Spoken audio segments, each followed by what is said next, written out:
ചേട്ടാ നമസ്കാരം. നമസ്കാരം. Iron clad alliance.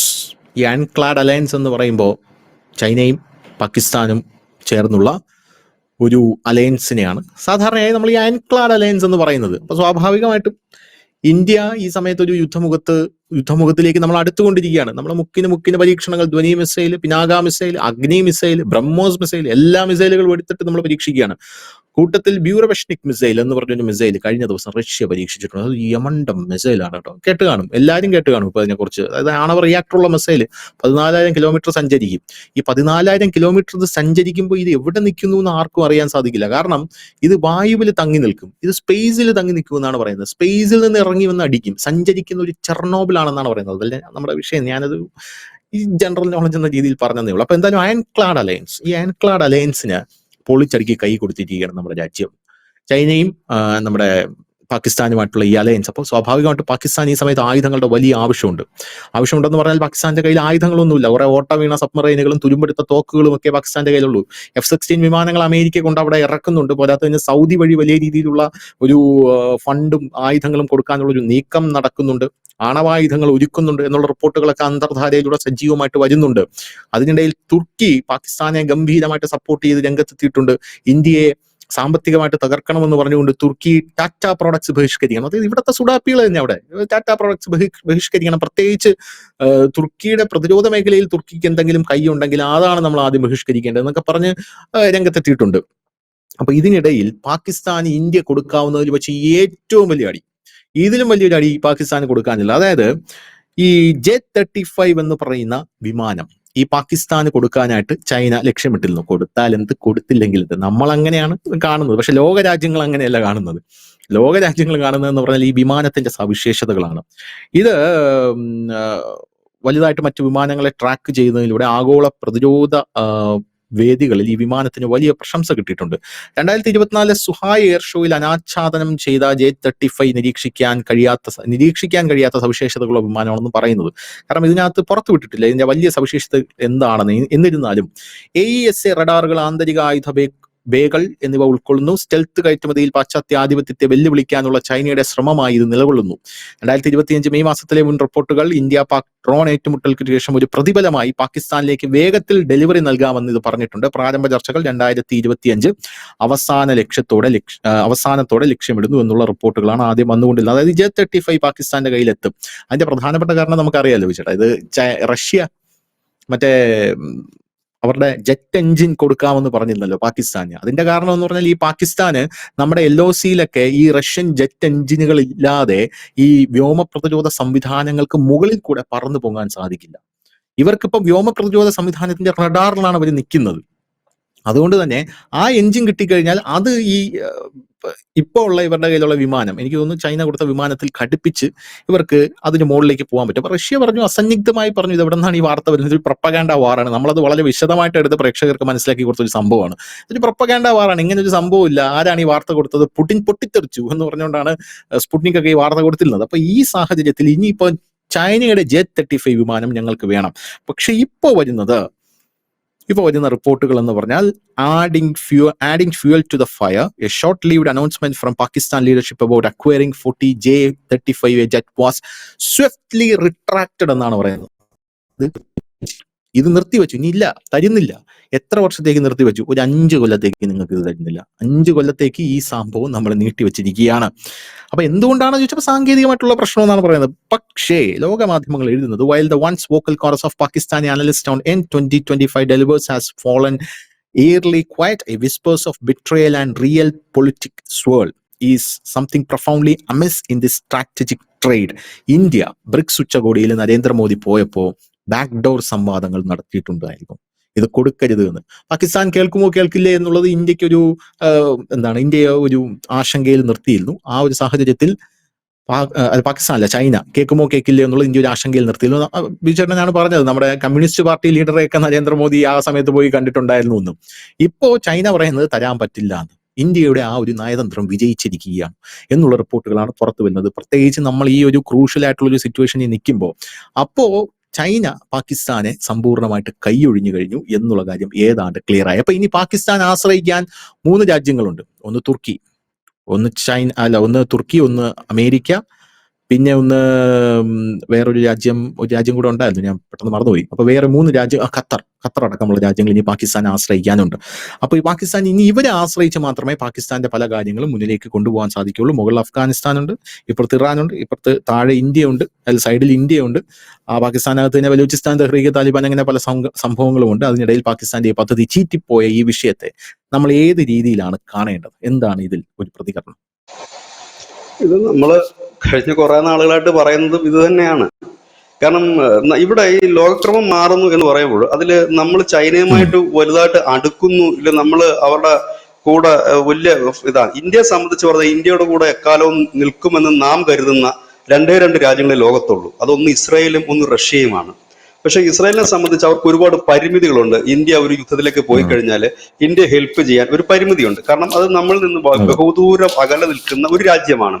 അവർക്ക് ഒരുപാട് പരിമിതികളുണ്ട്. പക്ഷെ റഷ്യ അതല്ല. റഷ്യക്ക് അവരുടെ സൈന്യത്തെ മുൻപ് ഇന്ത്യയുമായി ചൈന യുദ്ധം ചെയ്തപ്പോൾ റഷ്യ ചെയ്തത് എങ്ങനെയാണ്? റഷ്യൻ സൈന്യത്തെ റഷ്യ ചൈനയുടെ അതിർത്തിയിലേക്ക് നീക്കി. കാരണം റഷ്യയും ചൈനയും തമ്മിൽ ബോർഡർ ഉണ്ട്. ചൈനയുടെ അതിർത്തിയിലേക്ക് നീക്കിയപ്പോഴാണ് ചൈന പണി നിർത്തുന്നത്. അപ്പോൾ ആ ഒരു ഭയമുണ്ട്. അതുകൊണ്ടാണ് നമുക്ക് ഒരു കാലത്തും റഷ്യയെ വിട്ട് നിൽക്കാൻ പറ്റില്ല. ട്രംപ് വരും പോകും, അത് വേറെ കാര്യം. അയാൾ പറയുന്നത് തുള്ളാൻ നിൽക്കുന്ന രാജ്യമല്ല ഇന്ത്യ. നമ്മളിനി പട്ടിണി കിടന്നാലും റഷ്യയെ വിട്ട് നമുക്ക് നിൽക്കാൻ കഴിയില്ല. ഒന്ന് നമ്മുടെ അതൊരു എന്താണ് പറയുന്നത്, ഈ ആളുകൾ പറയുന്ന പോലല്ല, അതിന്റെ ഒരു യാഥാർത്ഥ്യം മനസ്സിലാക്കണം. കാരണം റഷ്യ നമ്മളെ സംബന്ധിച്ച് നമ്മുടെ സേഫ്റ്റിയാണ് വരുന്നത്, അല്ലാതെ സായിപ്പിന് പണം ഉണ്ടാക്കി കൊടുക്കുക എന്നുള്ളതല്ല. അവിടെ ഈ റഷ്യ എന്ന് പറയുന്ന രാജ്യത്തെ നമ്മൾ വിട്ടു നിൽക്കാൻ നമുക്ക് കഴിയില്ല ഭൂമിശാസ്ത്രപരമായി. കാരണം എപ്പോഴൊക്കെ ചൈനയുടെ ഭാഗത്തുനിന്ന് എന്ത് നീക്കം നടന്നാലും അതിനെ തടയിടുന്ന ഒരു പ്രധാന കണ്ണി റഷ്യയാണ്. അമേരിക്ക വരുമോ? ലോകത്ത് നമ്പാൻ കൊള്ളാത്ത 2 രാജ്യങ്ങൾ, ഒന്ന് അമേരിക്ക, ഒന്ന് ചൈനയുമാണ്. നമ്പാൻ കൊള്ളില്ല. അതാ ഞാൻ പറഞ്ഞത്, ഇന്ത്യയുടെ ഒപ്പം നിൽക്കുന്ന 2 രാജ്യങ്ങളാണത്. കാരണം ഇസ്രായേൽ അവന്റെ 9ാം ക്ലാസ്സിലെ പുസ്തകത്തിൽ പഠിപ്പിക്കുന്നുണ്ട് നമ്മുടെ രാജ്യത്തെ കുറിച്ച്. ഭാരതം ലോകത്തെല്ലായിടത്തും നമ്മളെ ആട്ടിപ്പായിച്ചപ്പോൾ നമ്മളെ ചേർത്ത് പിടിച്ച ഒരു രാജ്യമാണ്. അതുകൊണ്ട് എന്തുകൊണ്ടാണ് അവർ സ്കൂളിൽ അത് പഠിപ്പിക്കുന്നത് എന്ന് ചോദിച്ചാൽ അതിനുണ്ട് അവനൊരു മറുപടി. അവൻ പറയുന്നു, ഞങ്ങളുടെ കാലം കഴിഞ്ഞാലും ഞങ്ങളുടെ അടുത്ത തലമുറയും ഇന്ത്യയെ ഓർക്കണമെന്ന് അവർ പറയുന്നുണ്ട്. അങ്ങനെ നിൽക്കുന്ന ഒരു രാജ്യമാണ്. റഷ്യക്കും ചരിത്രാതീത കാലം തൊട്ട് തന്നെ നമ്മളുമായി ബന്ധമുണ്ട്. ആ ഒരു പഴയ കാലഘട്ടം തൊട്ടുള്ള ഒരു ബന്ധമാണ്. അതിപ്പോഴും പോകാതിരിക്കുന്നതിന്റെ കാരണം എന്തുകൊണ്ടാണ്?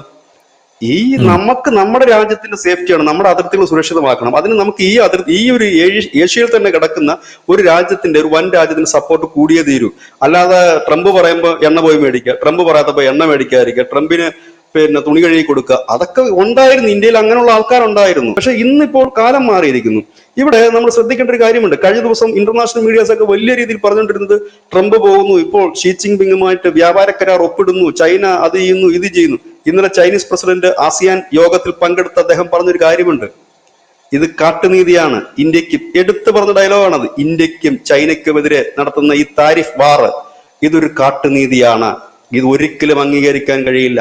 ലോകം ഇന്ന് ബഹുധ്രുവമാണ്, ബഹുമുഖമാണ്. അത് മനസ്സിലാക്കി വേണം മുൻപോട്ട് പോകാനെന്ന് പറഞ്ഞിട്ടാണ് ഷീ ജിൻപിങ് സൗത്ത് കൊറിയയിലേക്ക് വണ്ടി കയറുന്നത്. അവിടെയാണല്ലോ ഇവർ തമ്മിൽ കൂടിക്കഴിഞ്ഞ ചർച്ച. അപ്പം ഈ ട്രംപ് പറയുന്നു ഇപ്പൊ തീരും, ഞാനുമായിട്ടെല്ലാം തീർന്നു, ഒപ്പിടും എന്ന് പറയുമ്പോഴും ചൈന ആ ഒരു ഡയലോഗ് അടിച്ചിട്ടാണ് ഇവിടുന്ന് കയറുന്നത്. അത് ഒരു പ്രധാനപ്പെട്ട കാര്യം. അതിനിടെ ദക്ഷിണ ചൈന കടലിലേക്ക് അമേരിക്കയുടെ വിമാനം തകർന്നു. അതിനെക്കുറിച്ച് പറയുന്നത് ഇന്ധനത്തിന്റെ പ്രശ്നമാണെന്ന് പറയുന്നു, അറിയില്ല. ഏതായാലും ഈ ചർച്ച പൊളിയാണ്. ട്രംപ് പറയും ഇവന്മാരാണ് അത് തകർത്തെന്ന് വേണമെങ്കിൽ പറയും. അതൊന്നും നമുക്കറിയില്ല, അത് അവരുടെ കാര്യം. ഇതിനിടയിലാണ് ഇന്ത്യ ചില നീക്കങ്ങൾ നടക്കുന്നു. ഇവിടെ കാര്യം, ഇന്ത്യ ചൈന ആ ഒരു മൂവ്മെന്റ് തുടങ്ങുന്നതിന്റെ മുൻകൈ എടുത്തത് മുഴുവൻ റഷ്യയാണ്. റഷ്യയിൽ വെച്ചായിരുന്നു ഇതിന്റെ തുടക്കം, ചർച്ചകൾക്ക് മറ്റും തുടക്കം. ഈ ബ്രിക്സ് ഉച്ചകോടിയല്ല, അതിന് മുമ്പ് നടന്ന ഒരു ബ്രിക്സ് ഉച്ചകോടി, എനിക്കൊന്ന് ക്രിസായിൽ വെച്ചിട്ട് ആയിരുന്നു എന്നാണ് എനിക്ക് തോന്നുന്നത്. അവിടെ വെച്ചിട്ടായിരുന്നു ഈ നോട്ടൊക്കെ പുടിൻ കാണിച്ചിരുന്നു. ബ്രിക്സ് രാജ്യങ്ങളെ നോട്ടൊക്കെ പ്രദർശിപ്പിച്ചിട്ട് ഉള്ളൊരു വളരെ സൗഹാർദ്ദപരമായി അന്ന് നടന്ന ചർച്ചയെക്കുറിച്ച് ആരും അറിഞ്ഞിരുന്നില്ല. അതിനുശേഷമാണ് ഈ നമ്മുടെ എസ് ജയശങ്കറും അവിടുത്തെ ചൈനീസ് വിദേശകാര്യമന്ത്രി വാങ്വിയുമായിട്ട് റഷ്യ ചർച്ച നടത്തിയപ്പോഴാണ് എല്ലാവരും അറിയുന്നത്. അപ്പോഴാണ് അറിയുന്നത് മോദിയും ഷീ ജിൻപിങ്ങും തമ്മിൽ പുടിന്റെ സാന്നിധ്യത്തിൽ ഒരു ചർച്ച നടത്തി. അന്നെടുത്ത തീരുമാനത്തിന്റെ ഭാഗമായിട്ടാണ് എസ് ജയശങ്കറും വാങ്വിയും തമ്മിൽ ചർച്ച നടക്കുന്നത് എന്നൊക്കെ. അപ്പം അന്ന് ഇന്ത്യ കുറെ ഡിമാൻഡുകൾ വെച്ചിരുന്നു. കാരണം നമ്മളെ ഇപ്പോഴത്തെ പ്രശ്നം എന്താണെന്ന് വെച്ചാൽ ഈ പാകിസ്ഥാൻ ഒരു കുരുവായി മാറിയിരിക്കുന്നു എന്നുള്ളതാണ് ചൈനയ്ക്ക്. കാരണം ഇത് അമിതമായിട്ട് ഇപ്പോഴീ ആണവായുധങ്ങൾ ഉൾപ്പെടെ അമേരിക്കയുടെ കൈകളിലേക്ക് കൊടുക്കുന്നു. ഈ നൂഖ വിമാനത്താവളം ഇല്ലെങ്കിൽ ഈ പറഞ്ഞ സർഗോദ വിമാനത്താവളം അടക്കം എല്ലാ വിമാനത്താവളങ്ങളും അമേരിക്കൻ വ്യോമസേനയ്ക്ക് കൈമാറി കഴിഞ്ഞിരിക്കുന്നു. ഈ ഒരു സാഹചര്യത്തിൽ ചൈനയ്ക്ക് കൂടുതൽ പാകിസ്ഥാനോട് അടുത്ത് നിൽക്കുക അല്പം ബുദ്ധിമുട്ടുള്ള ഒരു കാര്യം കൂടി ആയിരിക്കാം. ഇതിനിടയിലാണ് തുർക്കി രംഗപ്രവേശം ചെയ്തിരിക്കുന്നത്. കഴിഞ്ഞ ചർച്ചയിൽ ധനുഷ് പറഞ്ഞു തുർക്കിയും അസർബൈജാനും തുർക്കിയും പാകിസ്ഥാനും ഒക്കെ ഗസയിലേക്ക് പോകുന്നു. ബെഞ്ചമിൻ നെതന്യാഹുവിന്റെ ഒരു സ്റ്റേറ്റ്മെന്റ് ഉണ്ടായിരുന്നു ഇന്നലെ. അദ്ദേഹം പറഞ്ഞു ഞങ്ങൾ തീരുമാനിക്കും ആരൊക്കെ ഗസയിലേക്ക് വരണമെന്ന്, ഏതൊക്കെ സൈന്യം വരണമെന്ന്. ഇസ്രായേൽ അതാണ് പറഞ്ഞത്, ഞങ്ങൾ പറയും ആരൊക്കെ വരണം, അനുസരിച്ച് വന്നാൽ മതി എന്ന്. ഇപ്പൊ തുർക്കിയിലെ ഖലീഫ എർദോഗന്റെ ഒരു തിട്ടൂരം വന്നിരിക്കുന്നു, ടാറ്റ ഉൽപ്പന്നങ്ങൾ ബഹിഷ്കരിക്കണം. അതിന്റെ ഭാഗമായി കേരളത്തിലടക്കം സുഡാപ്പികൾ പ്രകടനവും നടത്തി, ക്യാമ്പയിൻ തുടങ്ങിയിട്ടുണ്ട് ടാറ്റ. ആദ്യമായിട്ട് എനിക്ക് അവരോട് പറയാനുള്ളത്, നിങ്ങൾ കേരളത്തിലെ ടാറ്റ കാറുകളുടെയൊക്കെ ഷോറൂം ബഹിഷ്കരിക്കൂ എന്നാണ് പറയാനുള്ളത്. കേരളത്തിലെ ഷോറൂമുകളുടെ എണ്ണം എടുക്കുക, അതൊക്കെ ആരുടെ കയ്യിലാണെന്ന് ആദ്യം പരിശോധിക്കുക. ഇതൊക്കെ ബാക്കിയുള്ളവരെ കൊണ്ട് പറയിപ്പിക്കുന്ന എന്തിനാണ്? അതാദ്യം ബഹിഷ്കരിക്കുക. നിങ്ങൾ ടാറ്റയുടെ ഉൽപ്പന്നങ്ങളുടെ ഷോറൂമുകൾ നിങ്ങളുടെ കയ്യിലുണ്ടല്ലോ, അതാദ്യം ബഹിഷ്കരിക്കുക. എന്തേ അതില്ലാത്തത്? അപ്പൊ അതിന്റെ അല്ല, ഇതൊരു ഈ ടാറ്റ എന്ന് പറഞ്ഞ ഇന്ത്യക്കാരന്റെ രക്തത്തിൽ അലിഞ്ഞു ചേർത്തിരിക്കുന്ന ഒരു പ്രൊഡക്റ്റാണ്. വേറൊരു പ്രൊഡക്റ്റിനും ആ ഒരു സ്ഥാനം പിടിക്കാൻ പറ്റിയിട്ടില്ല, ഇനി ആര് വന്നാലും പറ്റുകയുമില്ല.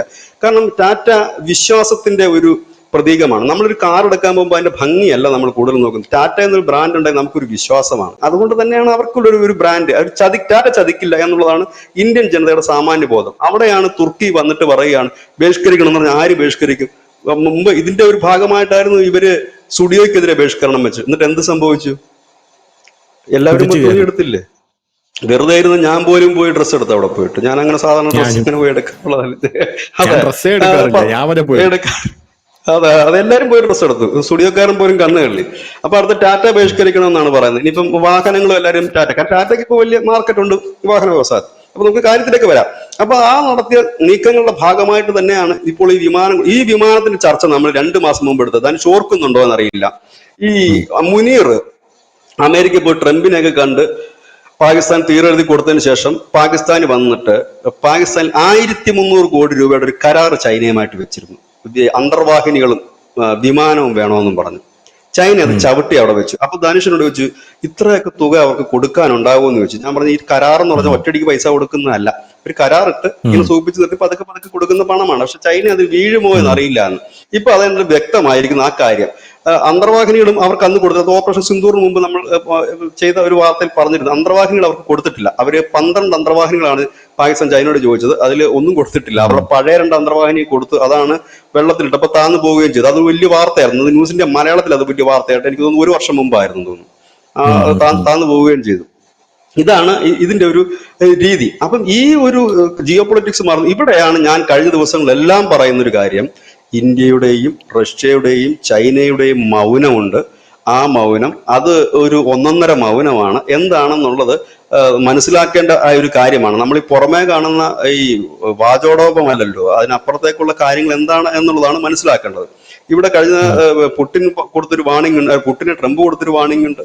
ചൈന കഴിഞ്ഞ ദിവസം മലേഷ്യ വെച്ച് പറഞ്ഞത് ഞങ്ങൾക്ക് ഈ കാട്ടുനീതി എന്നാണ് പറഞ്ഞത്. ഇനി മറ്റൊരു കാര്യമുണ്ട്, എല്ലാവരും ചോദിക്കുന്നു ഇന്ത്യ എണ്ണവാങ്ങൽ നിർത്തി അമേരിക്കയുടെ കാലിൽ വീണു എന്ന് ചോദിക്കും. ഒരു സ്വാഭാവികമായ ഒരു കാര്യമുണ്ട്. ഇന്ത്യ ഇത്ര നാൾ പറഞ്ഞുകൊണ്ടിരുന്നത് എന്താണ്? ഇരട്ട നീതി അംഗീകരിക്കില്ലെന്നാണ്. സാമാന്യ ബുദ്ധിക്ക് നമ്മൾ ആലോചിച്ച് നോക്കും, ഇരട്ട നീതി അനുവദിക്കില്ല. അതായത് നിങ്ങളെല്ലാവരും റഷ്യയുടെ എണ്ണ വാങ്ങുന്നുണ്ട്, പിന്നെ ഞങ്ങൾക്ക് മാത്രം എന്തിനാണ് നിങ്ങൾ താരിഫ് അടിച്ചു തരുന്നത്, ഞങ്ങളുടെ മേൽ എന്തിനാണ് നിങ്ങൾ കുതിര കയറുന്നത് എന്ന് ചോദിക്കുന്നുണ്ട്. ഇപ്പോഴും ഇന്ത്യയുടെ നിലപാട് അത് തന്നെയാണ്. ഇപ്പൊ ചൈനയ്ക്ക് താരിഫില്ല, യൂറോപ്യൻ യൂണിയൻ രാജ്യങ്ങൾക്ക് താരിഫില്ല, പിന്നെ എന്തിനാണ് നമുക്ക് മാത്രം താരിഫ്? തുർക്കിക്ക് താരിഫില്ല. അപ്പൊ അവരുടെ ആളുകളൊക്കെ വാങ്ങുന്നുണ്ട്, കുഴപ്പമില്ല. ഇപ്പൊ അതേ പുതിയൊരു വാർത്ത സ്പുട്നിക്കിലുണ്ട്, ഇന്ന് വലിയൊരു വാർത്തയുണ്ട്. കൂടുതൽ പ്രകൃതിവാതക ഇന്ത്യയിലേക്ക് എത്തിക്കാൻ 3 കോടി ടൺ ആയിരുന്നു കഴിഞ്ഞ വർഷം റഷ്യ ഇന്ത്യയിലേക്ക് എത്തിച്ചത്. അത് കൂടുതൽ എത്തിക്കാൻ ശ്രമിക്കുന്നു. പിന്നെ വളരെ പ്രധാനപ്പെട്ട ഒരു വാർത്തയുണ്ട്, റഷ്യ അവരുടെ വിവിധ സ്ഥലങ്ങൾ, വിവിധ രാജ്യങ്ങളിലുള്ള അവരുടെ ആസ്തികൾ വിൽക്കാൻ തീരുമാനിച്ചിട്ടുണ്ട്. വിൽക്കുക എന്ന് പറഞ്ഞത് കാണുന്നവന് വിൽക്കുക എന്നുള്ളതല്ല, അവരുടെ റിഫൈനറികൾ അടക്കം കൊടുക്കാൻ തീരുമാനിച്ചിട്ടുണ്ട്. അത് ഇന്ത്യൻ കമ്പനികൾ എടുക്കും എന്നുള്ളതാണ് ഇപ്പോൾ വന്നിരിക്കുന്ന പുതിയ വാർത്ത. അതായത് അവർ ചെയ്യുന്ന സിമ്പിൾ ടെക്നിക്കാണ്. വിക്ടിം എന്ന് പറഞ്ഞു കഴിഞ്ഞാൽ ഇതിന്റെ ഓഹരികൾ കംപ്ലീറ്റ് മറ്റൊരു രാജ്യത്തിന് കൊടുത്തുകൊണ്ട് ഉപരോധത്തിന് മറികടക്കുക എന്നുള്ള തന്ത്രമാണ് അവർ ആവിഷ്കരിക്കുന്നത്. കാരണം അവർക്ക് അവരുടെ പണം കിട്ടിയാൽ മതി. ഇന്ത്യയെ സംബന്ധിച്ചാണ് ലോട്ടറിയാണ്. ഇപ്പൊ തന്നെ നമ്മൾ ഈ റയർ മെറ്റൽസിന്റെ ഖനനത്തിനും മറ്റുമായിട്ട് ഇവിടുന്ന് 4 കമ്പനികളാണ് പോയി. കഴിഞ്ഞ ദിവസം ഞാൻ ആ കമ്പനികളുടെ പേരൊക്കെ ഇവിടെ പറഞ്ഞിരുന്നു. ആ കമ്പനികളാണ് ഇപ്പോൾ അങ്ങോട്ടേക്ക് പോയിരിക്കുന്നത്. അതായത് അവിടെ ഫാക്ടറി ഇടാൻ വേണ്ടിയിട്ടും അവിടെ നിന്ന് അത് ചെയ്ത് ഇവിടെ കൊണ്ടുവരാൻ വേണ്ടിയിട്ടും. അപ്പൊ ഇങ്ങനെ നടക്കുന്ന ഒരു വലിയ നീക്കം ഉണ്ട്. ഏതായാലും അനുനിമിഷം ഇപ്പൊ ജിയോ പൊളിറ്റിക്സ് മാറുകയാണ്. പണ്ടൊക്കെ എന്ന് പറഞ്ഞു കഴിഞ്ഞാൽ ഒരു രാജ്യത്തിന്റെ പോളിസി മാറണമെങ്കിൽ അല്ലെങ്കിൽ ഒരു രാജ്യത്തിന്റെ നിലപാട് മാറണമെങ്കിൽ വർഷങ്ങളോളം കാത്തിരിക്കേണ്ടി വരുമെങ്കിൽ ഇപ്പൊ രാവിലെ ഉണ്ടാകുന്ന ഒരു വാർത്തയല്ല വൈകിട്ട് വരുന്നത്, രാവിലത്തെ ഒരു ജിയോ പൊളിറ്റിക്സ് ചേഞ്ച് അല്ല വൈകിട്ട് വരുന്നത്. ഏതായാലും ചൈനയുടെ ഈ ഒരു നീക്കം വമ്പൻ നീക്കം എന്ന് തന്നെ പറയേണ്ടി വരും. ഒരു വലിയ വാർത്ത തന്നെയാണ്. കാരണം നമ്മളെ സംബന്ധിച്ച് ഇപ്പൊ ചൈന അത് കൊടുക്കുന്നില്ല എന്ന് പറഞ്ഞാൽ അതൊരു വലിയ പ്രാധാന്യമുള്ള കാര്യമായിരിക്കില്ല. പക്ഷെ ഇന്റർനാഷണൽ സംബന്ധിച്ച് അന്തർദേശീയ തലത്തിൽ നമ്മൾ നോക്കുമ്പോൾ അതൊരു വലിയ വാർത്തയാണ്. കാരണം ഞങ്ങളുടെ ഇരുമ്പ് സുഹൃത്തുക്കൾ എന്നാണ് പാകിസ്ഥാൻ എപ്പോഴും വിശേഷിപ്പിച്ചിരുന്നത് ചൈനയെ. ഞങ്ങളുടെ ഇരുമ്പ് സുഹൃത്തുക്കളാണ്, ആർക്കും അയൺ ക്ലാഡ്, ഞങ്ങളെ ഒരിക്കലും അകറ്റി മാറ്റാൻ കഴിയില്ല എന്നൊക്കെ പറഞ്ഞിടത്തും ചൈന മുമ്പേ അകന്നു എന്ന് നമ്മൾ ഇവിടുത്തെ അനാലിസിസിന്റെ പല വാർത്തകൾ എടുക്കുമ്പോഴും നമ്മൾ പറയുന്നുണ്ട്. കാരണം ചൈനയുടെ പ്രതീക്ഷകളെല്ലാം അസ്തമിച്ചു. കാരണം അവർ മുടക്കിയ പൈസ വെള്ളത്തിലാണ്. അത് തിരിച്ചു ചോദിച്ചിരുന്നു. ഓപ്പറേഷൻ സിന്ദൂറിന് മുമ്പ് ചൈന ആ പൈസ തിരിച്ചു ചോദിച്ചിരുന്നു. കാരണം അവർക്ക് അവിടെ മുമ്പ്, കാരണം ചൈനയ്ക്ക് ഇത് നന്നായി അറിയാം ഇത് അമേരിക്ക, കാരണം ഒരു സ്ഥലം തന്നെ കാണിച്ചുകൊണ്ട് ചൈനയുടെ നിന്നും അമേരിക്കയുടെ നിന്നും ഒക്കെ തന്നെ പണം തട്ടിക്കൊണ്ട് മുൻപോട്ട് പോകുന്ന ഒരു രാഷ്ട്രീയ മേളാളന്മാരാണ് അവിടെ ഉള്ളത്. അതിനിടയിൽ വന്ന ഒരു കൗതുകരമായ ഒരു വാർത്ത കൂടെ ഉണ്ട് ധനുഷ്, ഒരുപക്ഷെ ശ്രദ്ധിച്ചിരിക്കും, പ്രേക്ഷകരും കണ്ടിട്ടുണ്ടാവും. പാകിസ്ഥാനിലെ ഒരു മതപണ്ഡിതൻ ഇന്ത്യക്ക് പിന്തുണ പ്രഖ്യാപിച്ച് വന്നിട്ടുണ്ട്. എന്താണ് അദ്ദേഹത്തിന്റെ പേര്, ഞാൻ മറന്നുപോയ, അല്പം നീളമുള്ള ഒരു പേരാണ്. അപ്പോ അപ്പൊ അദ്ദേഹം പറഞ്ഞിരിക്കുന്നു, ഇന്ത്യ പാകിസ്ഥാനെ ആക്രമിക്കുകയാണെങ്കിൽ ഞങ്ങൾ ഇന്ത്യക്കൊപ്പം നിൽക്കും, കാരണം ഞങ്ങളുടെ ആളുകളെയൊക്കെ പാകിസ്ഥാൻ അലവി മൗലവി ഗുൽസാർ. അപ്പൊ അദ്ദേഹം പറഞ്ഞിരിക്കുന്നത് എന്തുകൊണ്ടാണ് അങ്ങനെ നിൽക്കുന്നതെന്ന് ചോദിച്ചു കഴിഞ്ഞാൽ ഞങ്ങളുടെ ആളുകളെയൊക്കെ പാകിസ്ഥാൻ ഭയങ്കരമായിട്ട് പീഡിപ്പിക്കുന്നു, ഹിന്ദുക്കൾ ഒരിക്കലും ഞങ്ങളെ പീഡിപ്പിക്കില്ല, ഞങ്ങൾ ഇതുവരെ പീഡിപ്പിച്ചിട്ടുമില്ല എന്ന് പറയുന്നു. ഇത് പറഞ്ഞത് എവിടുന്നാന്ന് വെച്ചാൽ പാകിസ്ഥാന്റെ മണ്ണിൽ നിന്ന് അവിടുത്തെ ഒരു മതപണ്ഡിതനാ. പാകിസ്ഥാനിലെ സാധാരണ ജനങ്ങൾ എല്ലാവരും ഉണ്ടല്ലോ, അവരെല്ലാം ഇന്ത്യക്ക് അനുകൂലമാണ്. ഈ ഇൻസ്റ്റാഗ്രാമിലും ഈ ട്വിറ്ററിലൊക്കെ കയറി നോക്കിയാൽ ജെൻസി പിള്ളേരുടെയൊക്കെ ബൈറ്റുകൾ നമുക്ക് കാണാനായിട്ട് സാധിക്കും. ഇന്ത്യയും പാകിസ്ഥാനും കൂടെ അടി കൂടുന്നു, നീ ഏത് രാജ്യത്താണ്? ഞാൻ പാകിസ്ഥാനിയാണ്. ഇന്ത്യ പാകിസ്ഥാനും കൂടെ അടി കൂടുമ്പോൾ നീ ഏത് രാജ്യത്തിന്റെ കൂടെ നിൽക്കുകയാണ്? ഞാൻ പാകിസ്ഥാന്റെ കൂടെ നിൽക്കുകയാണ്. ആര് ജയിക്കും? അത് ഇന്ത്യ ജയിക്കും എന്താണ് അവരെല്ലാവരും പച്ചയ്ക്ക് പറയുന്നത്. എന്നിട്ട് മറ്റേ കണ്ണാടിയും മറ്റേ തഗ് ലൈഫൊക്കെ വെച്ച് കൊടുക്കുകയാണ്. ഇഷ്ടം പോലെ റീൽ വരുന്നുണ്ട് കേട്ടോ, ഒരുപാട് വരുന്നു. അല്ലാതെ അവിടുത്തെ ഒരു മതപണ്ഡിതൻ, അദ്ദേഹം ഫേമസ് ആണോ അല്ലയെന്ന് അറിയില്ല, പക്ഷെ അദ്ദേഹത്തെ പോലൊരു മതപണ്ഡിതനും പറയുന്നത് ഹിന്ദു ഞങ്ങളെ ഒരിക്കലും ആക്രമിക്കില്ല, ഹിന്ദുക്കള് ഇത് പാകിസ്ഥാനാണ് ഞങ്ങളെ ജയിലിൽ കൊണ്ടിട്ട് ഇതുകൊണ്ട് ക്രൂരമായി പീഡിപ്പിക്കുന്നത്. ഏതായാലും അത് ഞാനിത് ഈ വാർത്തയുടെ കൂടെ പറഞ്ഞതേ ഉള്ളൂ. അതിന് വലിയ വാർത്താ പ്രാധാന്യം ഉണ്ടോ എന്ന് വെച്ചാൽ പ്രാധാന്യമുണ്ട്, ഇല്ല എന്നില്ല, എന്നാൽ വലിയ പ്രാധാന്യം ഇല്ല എന്നുള്ളതാണ് അതിന്റെ സിമ്പിൾ ഉത്തരം. ഏതായാലും നമ്മളുടെ ഒരു വാർത്ത ഈ ചൈന അവരുടെ യുദ്ധവിമാനം പാകിസ്ഥാന് കൊടുക്കുന്നില്ല എന്നുള്ളത് തന്നെയാണ്. അതൊരു ഇന്ത്യയുടെ നയതന്ത്ര വിജയമായിട്ട് തന്നെ വേണം കരുതാനായിട്ട്. കാരണം മോദി ചൈനയിൽ പോയിട്ട് എന്ത് നേടി എന്ന് ചോദിച്ചാൽ ഒരുപാട് മോദി ചൈനയുടെ അടുത്ത് പോയിട്ട് എന്ത് നേടി, മോദി ചൈനയുടെ കാലിൽ വീണല്ലോ എന്ന് ചോദിക്കുന്നവർക്ക് ഒരുപാട് കാര്യങ്ങൾ തിരിച്ചു പറയാനുമുണ്ട്. ഒന്ന്, വിമാന സർവീസ് തുടങ്ങിയത് പോലെ ഏറ്റവും കൂടുതൽ നേട്ടമുണ്ടാക്കുന്ന ഒരു രാജ്യം ഇന്ത്യ തന്നെയാണ്. രണ്ടാമത്തെ ഒരു കാര്യം, ബിസിനസ് വിസകൾ അങ്ങോട്ടും ഇങ്ങോട്ടും ഇഷ്യൂ ചെയ്ത് തുടങ്ങിയിട്ടുണ്ട്. മൂന്നാമത്തെ നമ്മളൊരു കാര്യം, നിതിൻ ഗഡ്കരിയുടെ ഒരു പ്രഖ്യാപനം വന്നിട്ടുണ്ട്, 6 മാസത്തിനുള്ളിൽ പെട്രോൾ കാറുകളുടെ വിലയ്ക്ക് തന്നെ ഇലക്ട്രിക്കൽ വാഹനങ്ങൾ നൽകും എന്ന് അദ്ദേഹം പറഞ്ഞിട്ടുണ്ട്. അപ്പോൾ ആ രീതിയിലേക്കുള്ള മൂവ്മെന്റുകളും അവിടെ നടക്കുന്നുണ്ട്. പിന്നെ ബോറിംഗ് മെഷീനുകൾ നൽകുന്നതുമായി ബന്ധപ്പെട്ട് നമ്മൾ അവരുമായിട്ട് ഒരു ചർച്ച നടത്തിയിട്ടുണ്ട്. പിന്നെ അതുപോലെ നമ്മളെ ഏറ്റവും കൂടുതൽ വിഷമിപ്പിച്ചുകൊണ്ടിരുന്ന ഒരു സാധനം, റഷ്യ കഴിഞ്ഞാൽ നമ്മൾ ഏറ്റവും കൂടുതൽ വളം ഇറക്കുമതി ചെയ്തുകൊണ്ടിരുന്നത് ചൈനയിൽ നിന്നാണ്. കാരണം നമുക്ക് വളത്തിന്റെ ഒരു ലഭ്യത കുറവുണ്ട് കൃഷിക്കും മറ്റുമൊക്കെ ആയിട്ട്. ചൈന ഇപ്പോൾ അതിന്റെ ആ ഷോർട്ടേജ് മാറ്റി കൊടുക്കാമെന്നും നിങ്ങളുടെ റേഷൻ വർദ്ധിപ്പിക്കാൻ, കാരണം റേഷനാണല്ലോ ഇത്ര അലോട്ട് ചെയ്യുവാണല്ലോ, അത് കൂട്ടിക്കൊടുക്കാമെന്നും ചൈന ഇപ്പോൾ പറഞ്ഞിരിക്കുന്നു. ഇപ്പോൾ ഇത് ഇന്ത്യയുടെ ഒരു വലിയ നയതന്ത്ര വിജയമായിട്ട് തന്നെ കാണണം. കാരണം അത് ഇങ്ങനെ ഒരു പ്രഷർ, കാരണം ഈ ചൈനയെ സംബന്ധിച്ച് ഇപ്പോൾ ഇന്ത്യയെ സംബന്ധിച്ച് നമ്മുടെ കയറ്റുമതി കൂടിയിട്ടുണ്ട്, 8 ബില്യണിന് മുകളിലായിട്ടുണ്ട് ചൈനയിലേക്കുള്ള കയറ്റുമതി. നമ്മൾ ഏറ്റവും കൂടുതൽ ടെൻഷൻ അടിച്ചിരുന്ന ഒരു സാധനം ചെമ്മീനായിരുന്നു, ചെമ്മീനും തുണിത്തരങ്ങളുമായിരുന്നു. ആ 2 സാധനങ്ങളും ചൈനയിലേക്ക് ഇപ്പോൾ ഒരുപാട് കയറി പോകുന്നുണ്ട്. ഇപ്പൊ 8 ബില്യൺ എത്തിയ ചുരുങ്ങിയ കാലയളവിന്റെ കാര്യമാണ് പറഞ്ഞത്, ഒരു ഷോർട്ട് ടൈം, ഒരു 3 മന്ത്സിന്റെ കാര്യമാണ് ഞാൻ ഈ പറഞ്ഞത്. അതിലേക്ക് നമ്മൾ എത്തി എന്ന് പറയുമ്പോൾ അതൊരു വലിയ എത്തൽ തന്നെയാണ്. അതുകൊണ്ടാണ് കഴിഞ്ഞ ദിവസം നമ്മുടെ പീയൂഷ് ഗോയൽ പറഞ്ഞത്, ഞങ്ങൾക്കിപ്പോൾ അമേരിക്കയുമായിട്ട് വ്യാപാര കരാർ ഒപ്പിടാൻ ഒരു ധൃതിയുമില്ല. കാരണം താരിഫ് വന്നപ്പോൾ തന്നെ ഞങ്ങളുടെ പല ഉൽപ്പന്നങ്ങൾക്കും ഞങ്ങൾ പല രാജ്യങ്ങളും കണ്ടെത്തി കഴിഞ്ഞിരിക്കുന്നു, അങ്ങോട്ടേക്ക് ഞങ്ങളത് ഡൈവേർട്ട് ചെയ്ത് വിട്ടു കഴിഞ്ഞിരിക്കുന്നു. അപ്പൊ പിന്നെ ഇനി ധൃതി പിടിച്ച് ഇപ്പൊ ഞങ്ങൾക്ക് ഇപ്പൊ അമേരിക്കയുടെ ഇത് ഒപ്പിടേണ്ട ഒരു താല്പര്യം ഞങ്ങൾക്കില്ല. കാരണം അമേരിക്കയെ സംബന്ധിച്ച് ഇപ്പൊ അത് ധൃതി പിടിച്ച് ഒപ്പിട്ടേ പറ്റൂ. കാരണം അവിടെ ചോളവും സോയാബീനും കെട്ടിക്കിടക്കുന്നു. അത് ഒന്നെങ്കിൽ ചൈനയുടെ കാല് പിടിച്ചെങ്കിലും അത് അവിടെ ചൈനയെ കൊണ്ട് കൊടുക്കണം, കാരണം ചൈനക്കാരാണ് വാങ്ങിക്കൊണ്ടിരുന്നത്. ഇല്ലെങ്കിൽ അത് ഇന്ത്യക്കാരുടെ തലയ്ക്ക് വെക്കണം. ഇന്ത്യയിൽ അത് എത്രത്തോളം ചെലവാകും എന്ന് നമുക്കറിയില്ല. ഇതാണ് ഇപ്പോഴത്തെ അവസ്ഥ. ഏതായാലും നരേന്ദ്രമോദിയുടെ ഒരു നല്ല നയതന്ത്ര വിജയം എന്ന് തന്നെ നമ്മൾ പറയേണ്ടി വരും. കാരണം ഞാൻ ഈ നരേന്ദ്രമോദി എന്ന് എടുത്തു പറയുന്നത്, മോദി എന്ന് പറഞ്ഞ ഈ രാജ്യത്തിന്റെ പ്രതിനിധിയാണ്. അപ്പൊ രാഷ്ട്രം എന്ന നിലയിലാണ്, ഇന്ത്യ എന്ന നിലയിലാണ് ഞാനത് പറയുന്നത്, അല്ലാതെ BJP-കാരൻ എന്ന നിലയിലല്ല. ഇവിടെ BJP-യോ കോൺഗ്രസോ ഒന്നും നമ്മുടെ ചാനൽ ചർച്ചയ്ക്ക് ഒരു വിഷയമേ അല്ല. അതെന്തെങ്കിലും ആയിക്കോട്ടെ, അത് രാഷ്ട്രീയമാണ്. രാഷ്ട്രമാണ് നമ്മളെ സംബന്ധിച്ച് ഫസ്റ്റ് പ്രിഫറൻസ്. രാഷ്ട്രമാണ് വലുത്, രാഷ്ട്രീയം രണ്ടാമത്. രാഷ്ട്രീയം വേണമെന്നുണ്ട്, രാഷ്ട്രീയം വേണം, അത് രണ്ടാമതെന്ന് മാത്രമാണ് നമ്മുടെ പോളിസി. പക്ഷെ അദ്ദേഹം ചെയ്ത നയതന്ത്ര വിജയങ്ങളിൽ ഏറ്റവും പ്രധാനപ്പെട്ടത് ഇത് തന്നെയായിരിക്കും.